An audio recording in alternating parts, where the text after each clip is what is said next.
Hello everyone! Today I'll guide you on how to connect Bitmoji to your Kahoot account. With Bitmoji integration, you'll be able to import your Bitmoji avatar as your Kahoot profile picture.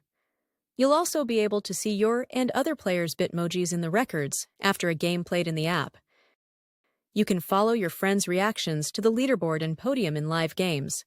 You can also host live games as a Bitmoji classroom. So, let's go ahead and connect Bitmoji to your account.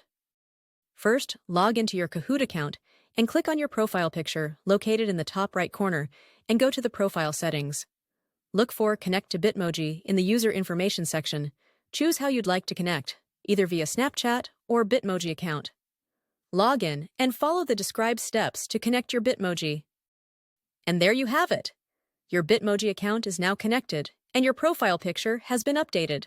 If you decide you no longer want to use it, you can easily disconnect from Bitmoji. Thank you for watching. Remember to leave a comment, thumbs up, and subscribe. Enjoy Kahooting!